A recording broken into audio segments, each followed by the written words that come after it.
नमस्कार, मैं सतीश कुमार। बांग्लादेश के मुद्दे पर आपने बहुत से लेख आर्टिकल्स पढ़ लिए हैं। बांग्लादेश के मुद्दे पर आपने बहुत से वीडियोस भी देख लिए हैं। आपने बहुत सी सामग्री पढ़ और देख ली है बांग्लादेश के मुद्दे पर। क्यों महत्वपूर्ण है बांग्लादेश का मुद्दा, क्यों महत्वपूर्ण है शेख हसीना, क्यों महत्वपूर्ण है मोहम्मद यूनुस, जो कि बांग्लादेश की अंतरिम गवर्नमेंट के एक तरह के प्रधानमंत्री है या प्राइम मिनिस्टर है। ये इसलिए ज्यादा महत्वपूर्ण हो जाता है क्योंकि एक तो बांग्लादेश हमारा पड़ोसी मुल्क है, उसके साथ हमारी सरहद लगती है। दूसरा इसलिए महत्वपूर्ण हो जाता है कि हम एक ऐसे दौर में जी रहे हैं जिस दौर में किसी को भी देशद्रोही, गद्दार कह देना बड़ा आसान है। और वो किस लिए देशद्रोही है, वो किस लिए गद्दार है, क्योंकि वो आप जिस पार्टी को वोट देते हैं वो उसके मुखालिफ है, वो उसके विरोधी हैं, वो उसको वोट नहीं देते हैं। वो इसलिए भी गद्दार है क्योंकि वो सभी धर्मों में आपसी भाईचारा कायम करना चाहते हैं, वो सबको एक नजर से समानता से देखते हैं, वो इसलिए गद्दार है। अभी देखिए, दो धड़े भारत में नजर आ रहे हैं। एक कह रहे हैं कि बांग्लादेश में हिंदुओं पर जुल्म हो रहा है, भारत के हिंदू क्यों खामोश है। एक फेमस यूट्यूबर जो अपने आप को आर्मी का एक्स ऑफिसर कहता है, पता नहीं कम है या नहीं, लेकिन वो कहता है, उसके थंबनेल ऐसे होते हैं जैसे वो भारत में दंगे कराना चाहता है। और उसका असर भी देखिए कि दिल्ली के अंदर धार्मिक मजहबी गुंडों ने मिलकर गरीबों को, झुग्गी वालों को बेतहाशा मारा और पीटा, उन पर तशद्दुद और जुल्म किया। ये क्यों ऐसा कर रहे हैं, क्यों ऐसा प्रोपेगेंडा फैला रहे हैं कि भारत में नफरत हो या बांग्लादेश में इनका कोई रोटी बेटी का रिश्ता कायम है, तभी तो ये ऐसा जाहिर कर रहे हैं। देखिए, साफ और सीधी सी बात यह है जो साफ नजर आ रही है कि यह पूंजीवाद की लड़ाई है। पूंजीवादी ताकतें भिड़ रही है अपनी सत्ता कायम करने के लिए कि कौन सा ऐसा कठपुतली का नेता वहां हो जो उस पूंजीवादी धड़े का ज्यादा फायदा कर सके, जो पूंजीवादी धड़ा इस वक्त दुनिया को चला रहा है। अगर आपको लगता है कि आपका मजहब, आपका धर्म देश की राजनीति को चला रहे हैं तो आपकी भूल है। पूंजीवाद के सरमाएदारी के इशारों पर सब कुछ हो रहा है इस पूंजीवादी लोकतंत्र में।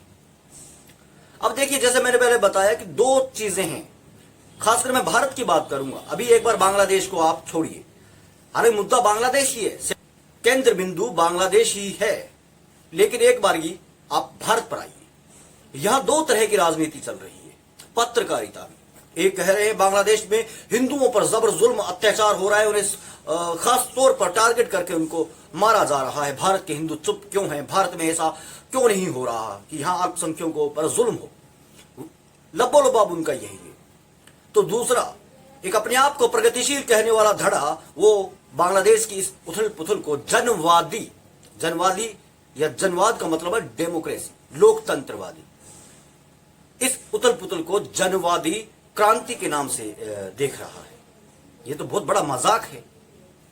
जनवादी तख्तापलट किसे कहते हैं या जनवादी विद्रोह किसे कहते हैं? जनवादी विद्रोह वो था जो क्यूबा में हुआ, चे गेवेरा और फिडेल कास्ट्रो के नेतृत्व।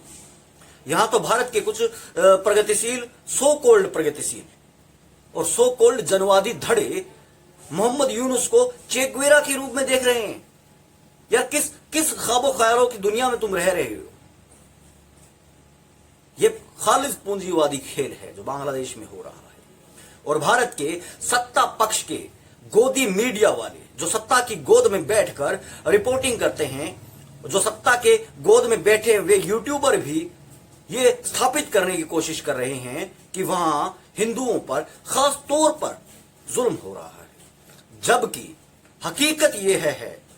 एक यूट्यूब चैनल, मैं नाम भूल गया उसका, उस पर बांग्लादेश का एक बहुत बड़ा हिंदू नेता आकर कहता है कि खास तौर पर टारगेट नहीं हो रहे हैं क्योंकि बांग्लादेश में हर तरफ अराजकता है और जो सामने आ रहा है उस पर हमला हो रहा है। हमले इस तरीके से हो रहे हैं। अगर हो भी रहे हैं हमले, तो आपके पेट में क्यों मरोड़ उठ रहा है?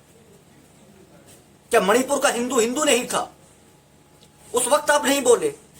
उस वक्त आप इसलिए नहीं बोले क्योंकि हमलावर जो थे वो सत्ता पक्ष के थे।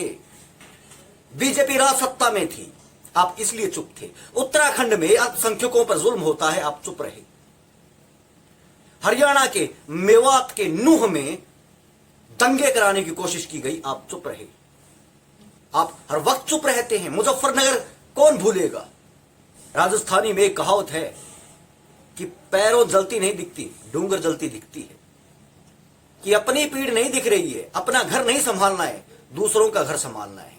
इन सब के बीच एक और मुद्दा ये उठाते हैं कि भारत के कॉमरेड, भारत के कम्युनिस्ट, भारत के लेफ्ट विंग या भारत के वे लोग जो अमन पसंद है या अल्पसंख्यक लोग, वे फिलिस्तीन और गाजा के मुद्दे पर तो बड़े चिल्लाते हैं, बांग्लादेश के हिंदुओं पर क्यों चुप है। तर्क सहित बात की जानी चाहिए। फिलिस्तीन की पूरी कौम को मटियामेट कर दिया गया है, उस कौम को मिटाने की कोशिश हुई है, जेनोसाइड हुआ है। वहां एक नेशनैलिटी, एक नस्ल को खत्म कर दिया गया है। इसलिए उस नस्ल को बचाने के लिए उनके हक में खड़े होते हैं। जहां प्रोपेगेंडा नहीं था, वो पूरी दुनिया देख रही है कि फिलिस्तीन में क्या हो रहा है, बांग्लादेश में क्या है। 1971 में बांग्लादेश बना, 75 में तख्ता पलट हो गया, 2 साल बाद फिर तख्ता पलट हो गया, उसके बीच में एक बार फिर तख्ता पलट हो गया, अब फिर हो गया। वहां तो मुद्दा ही कुछ और है।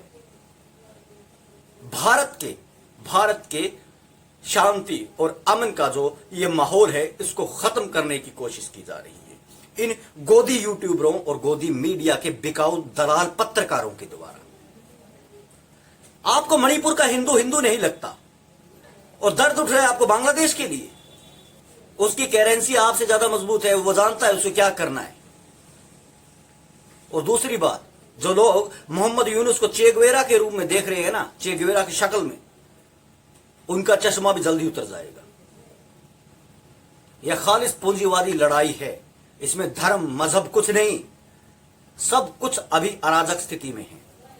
जब सामने परिणाम आएगा तब पता चलेगा।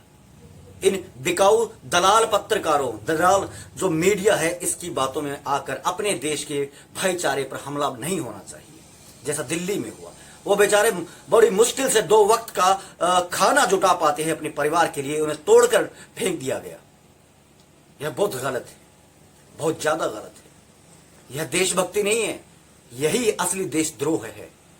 खैर, जाने से पहले हर बार की तरह अगर वीडियो पसंद आए तो लाइक कीजिए, चैनल को सब्सक्राइब कीजिए, बेल आइकन दबाना ना भूले। विदा।